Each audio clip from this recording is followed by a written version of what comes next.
দুই স্ত্রী নিয়ে এক ঘরে একই বিছানায় ঘুমানো যাবে কিনা। অনেকে প্রিয় মানুষের কবরের পাশে নিজের কবর দেওয়ার জন্য ওসিয়ত করেন, পাশাপাশি দুই কবরের বাসিন্দারা কি পরস্পরকে দেখতে পারেন, তারা কি পরস্পরের মধ্যে কথা বলতে পারেন।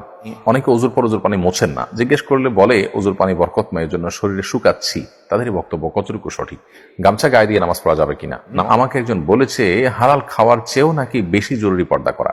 আমি এই বিষয়ে আপনার কাছে জানতে চাই, আদরে সালাম করা যাবে কিনা। অনেকে ওজু ধরে রাখার জন্য জোর করে বায়ু বা পেশাব চেপে রাখে, শীতকালে এটা বেশি করা হয়, এটা কি বৈধ? ফারুক আব্দুল্লাহ লিখেছেন, যেখানে এখনো শিক্ষা ও সভ্যতার আলো পৌঁছায়নি, তাদের কাছে দিনের দাওয়াত পৌঁছেনি, মৃত্যুর পর তাদের হিসাব কিসের ভিত্তিতে হবে? এ বিষয়ে আমরা এর আগে বহুবার প্রশ্নের উত্তর দিয়েছি।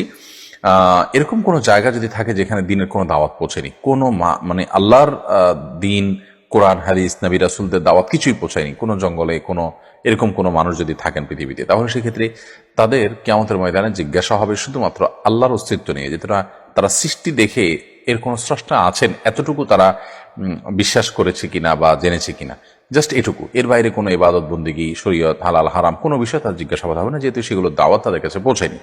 আল্লাহ তাআলা যেহেতু তাদেরকে বিবেক দিয়েছেন, বুদ্ধি দিয়েছেন, সুস্থ বিবেক বুদ্ধি, এটা দিয়ে আল্লাহ সৃষ্টি জগৎ দেখে এর যে একজন স্রষ্টা আছেন, মহান স্রষ্টা, শুধুমাত্র এইটুকু তাদের উপলব্ধিতে থাকা, তাদের বিশ্বাসে থাকা, এটা অপরিহার্য। সে বিষয়ে তাদের জিজ্ঞাসাবাদ করা হবে। আব্বাসউদ্দিন লিখেছেন, অনেকে ওজু ধরে রাখার জন্য জোর করে বায়ু বা পেশাব চেপে রাখে, শীতকালে এটা বেশি করা হয়, এটা কি বৈধ?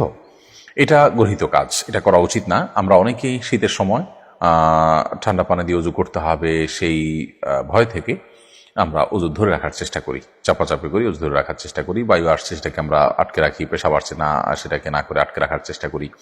এটা অবশ্যই ভুল কাজ এবং ইবাদতের যে আপনার কোয়ালিটি সেটাকে নষ্ট করে দেয় এভাবে যদি আমরা ইবাদত করি। কারণ আপনি পেশাবের বেগ, বায়ুর বেগ নিয়ে, টয়লেটের বেগ নিয়ে যদি আপনি নামাজ পড়েন, তাহলে সেক্ষেত্রে সন্দেহাতীতভাবে সেই নামাজের ভিতরে পরিপূর্ণ মনোযোগ, পরিতৃপ্তি থাকবে না, খুশুগুজু থাকবে না। খুশুগুজু না থাকলে সে নামাজটা অনেকটা প্রাণহীন নামাজের মতো হয়ে যায়। এজন্য এটা করা উচিত নয়। নবী করিম সাল্লাল্লাহু আলাইহি ওয়াসাল্লাম বলেছেন, আলা আদুল্লুকুম আলা মা ইয়ামহুল্লাহু বিল খাতায়া ওয়া ইয়ারফাউ বিহিদ দারাজাত। আমি কি তোমাদেরকে এমন কিছু আমলের কথা বলে দিব না যেগুলো তোমাদের গুনাহকে মাফ করে দেয় এবং তোমাদের মর্তবাকে বৃদ্ধি করে? তখন নবী সাল্লাল্লাহু আলাইহি ওয়াসাল্লাম বলেছেন, সাহাবা ইকরাম বলেছেন যে হ্যাঁ অবশ্যই বলে দিন। নবী সাল্লাল্লাহু আলাইহি ওয়াসাল্লাম তখন বলেছেন কয়েকটা আমলের কথার ভিতরে একটা হলো ইসবাহুল উযু আলাল মাকারি, অর্থাৎ কষ্ট এবং আপনার নানান রকমের বাধা বিপত্তি এগুলো উপেক্ষা করেও যারা উযু করে উত্তম রূপে, তাদেরকে আল্লাহ তাআলা এই মর্যাদা বৃদ্ধি করেন। অতএব শীতের সময় এই কষ্ট উপেক্ষা করে উযু করার চেষ্টা আমাদেরকে চালাতে হবে ইনশাআল্লাহ তাআলা। অনেকে আসর উযু দিয়ে এশা পর্যন্ত ধরে রাখার জন্য কসরত করেন, চাপাচাপি করেন, এটা করা উচিত না। হ্যাঁ, সামান্য বেগ আছে, এটার কারণে আপনার কোনো মনোযোগে নষ্ট হবে না বা এটার জন্য কোনো কষ্ট হবে না, সেটা ভিন্ন বিষয়। কিন্তু একটুও যদি বেগ থাকে সেটাতেও উযু করে ফেলতে পারলে উত্তম হয়, কারণ আপনি ফ্রেশ মুডে নামাজটা পড়তে পারবেন। মোহাম্মদ জয়নুল আবেদিন তারিনী আইডি থেকে আপনি লিখেছেন, পাদরে সালাম করা যাবে কিনা। সালাম মুখে দেওয়ার জিনিস, আসসালামু আলাইকুম রহমতুল্লাহি ওয়া বারাকাতুহু, এইভাবে সালাম প্রদান করবেন, সেটাই সালাম। সালামের সাথে পা ধরার কোনো সম্পর্ক নেই। কনিকা হোসাইন আপনি লিখেছেন, টয়লেটে উজুর ব্যবস্থা থাকলে উজুতে কিভাবে দোয়া পড়ব? টয়লেটে উজুর যদি ব্যবস্থা থাকে তাহলে সেক্ষেত্রে উজুর দোয়া তো টয়লেটে পড়তে পারেন না, যেহেতু আল্লাহর নাম সেখানে আছে। এই জন্য আপনি বাহিরে দোয়া পড়ে তারপর ভিতরে ঢুকে হাত দিয়ে উজু শুরু করে দিলেন, অর্থাৎ ঠিক টয়লেটে বাহির থেকে দোয়াটা পড়ে নিয়ে আপনি ভিতরে চলে গেলেন, অথবা দোয়া মনে মনে পড়লেন। নীলুফা ইয়াসমিন আপনি লিখেছেন, আমাকে একজন বলেছে হালাল খাওয়ার চেয়েও নাকি বেশি জরুরি পর্দা করা। আমি এই বিষয়ে আপনার কাছে জানতে চাই। না, হালাল খাওয়ার চাইতে পর্দা করা জরুরি এই কথা বলা ভুল, কারণ হালাল উপার্জন থাকা, হারামকে বর্জন করা, এটার গুরুত্ব অনেক বেশি। তবে পর্দার বিষয়টা সমপর্যায়ের, অর্থাৎ এটা যেরকম ফরজ, পর্দা করাটাও একই রকম, ওইটাও কিন্তু ফরজ।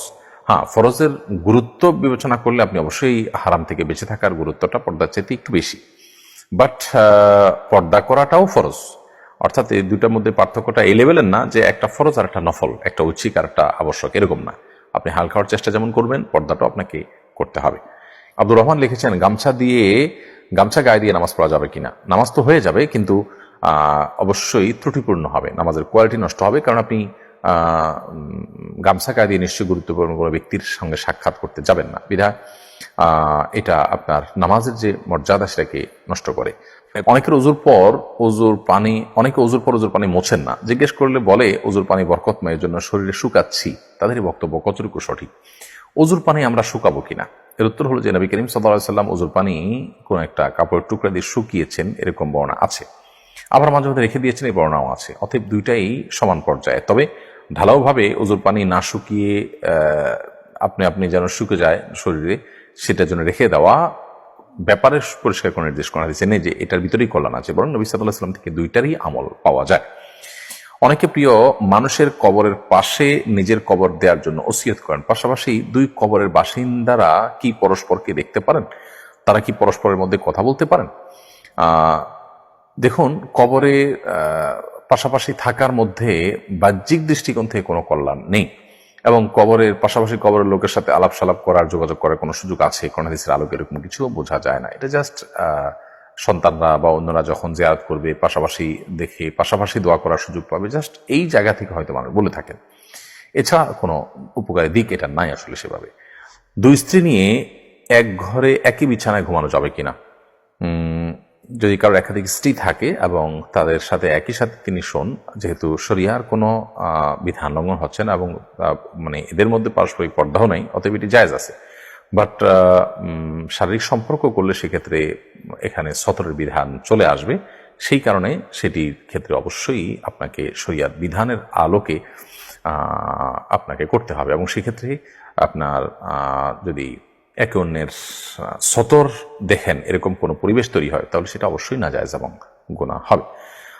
অনেক হিন্দু বাড়িতে পূজার ঘর থাকে, প্রতিমা থাকে।